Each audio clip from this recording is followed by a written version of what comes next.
we're going to learn about modeling with standard form.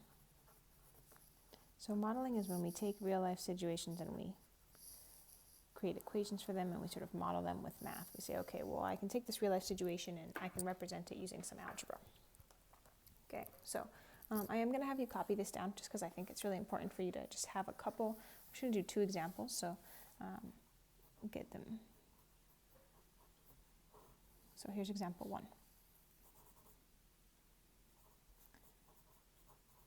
Miss Broderick spends $20. She buys, okay, so the only thing I spent $20 on, the only thing that I buy are Gatorades for $2 and Doritos, really health food nut, and Doritos for $4, right? Get those big bags of Doritos, big things of Gatorade. Look, this should be capitalized because it's a brand name. Okay, so this is the problem. So, how can I model this? So first, I need to figure out, okay, what are my variables here? And what I know is, I know that Gatorades are $2, I know that Doritos are $4, and I know that Miss Broderick spent $20. But what don't I know? Well, I don't know how many Gatorades and how many Doritos I bought. Right, so we're going to call Gatorades is going to be, G is going to be the number of Gatorade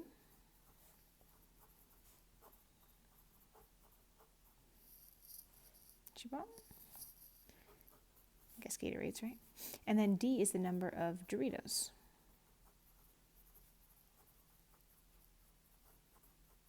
Okay, this should be a capital G again, keep forgetting. Okay, so these are our 2 variables. These are the 2 things that we don't know that we can figure out though, right? Is we can say, okay, so G is the number of Gatorades, D is the number of Doritos. Now how can I model this with an equation? So let's think about this.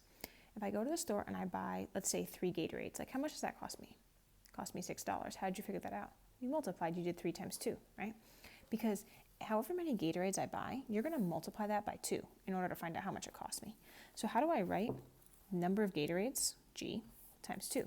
Well, I write it like this. I write 2G, right? Because that's however many Gatorades I bought multiplied by 2. And so think about like what this is. This is the amount of money spent on Gatorades. Right, I'm just going to abbreviate. So like this is how much money I'm spending on Gatorades. 2 times however many Gatorades I buy. Okay. Now, I'm also spending money on Doritos. How much money am I spending on Doritos? Well, every time I buy a bag of Doritos, I'm spending $4. So however many bags of Doritos I buy, I'm going to multiply that by 4, right? If I get 5 bags of Doritos, that's $20, right? So this is the money spent on Doritos. Now, if I take the amount I spent on Gatorade and the amount I spent on Doritos and I add them together, what does that equal? Well, it tells me in the problem that I spent $20. Okay, so this, right, this is the total amount, which is the amount that I spent on Gatorade plus the amount I spent on Doritos. So this is my equation. This equation models this situation. Okay, now the other thing that you should be able to do in a situation like this is come up with some possible solutions.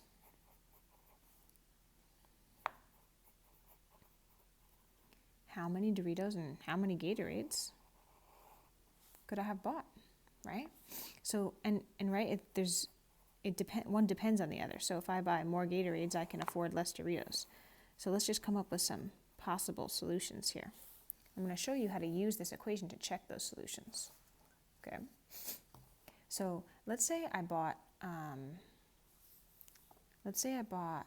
4 Gatorades, and I just made that number up. So 2 times 4, that'd be, I spent $8 on Gatorades. So let's see, how much would I have left for Doritos? Well, 20 minus 8, I'd have $12 left for Doritos, so I could buy 3 bags of Doritos. Now, I kind of just did that in my head, but look, here's how I can check this solution using my equation. I can plug in 4 for G, right, because this is my number of Gatorades is my G. So I can say, okay, look, instead of G, watch, I'm going to plug in 4. And I'm going to plus, look, I'm writing this equation and I'm plugging in plus 4. Okay, I'm going to plug in 3 for D because that's my number of Doritos. And let's see, does this equal 20? Well, 2 times 4 is 8. 4 times 3 is 12. Does 8 plus 12 equal 20? Yeah, it does. So that works. Okay, let's come up with 2 more solutions. What if I wanted to buy 1 more bag of Doritos? What if I wanted 4 bags of Doritos? How many Gatorades could I buy? Well, one way you could think of it is like, okay, well, if I spend $4 more on Doritos, I'd have to spend 4 less on Gatorade, so I'd have to get 2 less. You could also say, okay, well, 4 times 4, that's 16, right? And then I'd have $4 left. But either way, you can check it using this equation, right? Okay, so 2G, in this case, G is 2, plus 4D, in this case, D is 4, because that's how many bags of Doritos I bought. So then I would get 4 plus 16 equals 20. And that's true also. And there's always this possibility that I could have gone to the store and been like, you know what? I just said Gatorades to throw you off. I actually got 0 Gatorades. I got 5 Doritos. Let's check that solution. Okay, and I kind of just figure out the solution. I'm kind of just figuring them out in my head. Just sort of messing with numbers, trying different numbers, right? This is 0 plus 20 equals 20, which is also true. Okay, so notice I just came up with some solutions and I used my equation to just double check that they work. All right, one more example.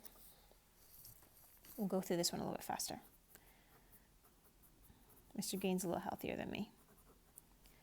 Mr. Gain buys apples and bananas. Okay, now look, this problem's a little bit different. He buys 5 total fruits. Huh. There seems to be less information in this problem, huh? Right? Here I had a bunch of numbers out of 20, out of 2, out of 4, and they all came up in my equation. So what's going on here? I'm just buying apples and bananas, and he buys 5 fruits. Well, let's figure out what our variables first. What don't I know?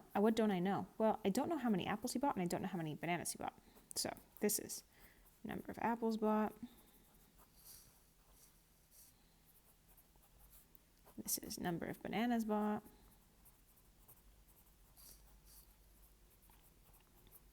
Okay, now how can I write an equation for he got some apples and he got some bananas and it was a total of 5? Well, let's see. He bought some apples, right? And then he also bought some bananas.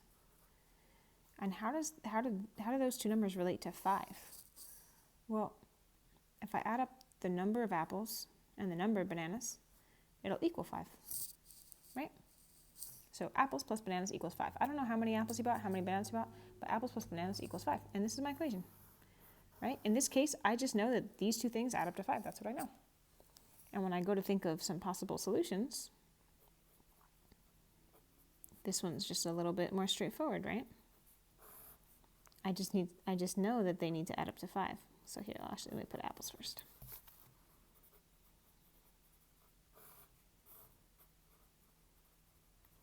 And you can even kind of go about this in sort of an organized way. Like, what if he got 0 apples? Then he got 5 bananas. What if he got 1 apple? Then he got 4 bananas, right?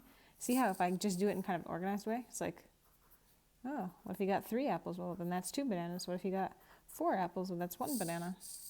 Got 5 apples, that's 0 bananas. And that's actually all the solutions, right? And I know it's all solutions because I listed them in kind of an organized way.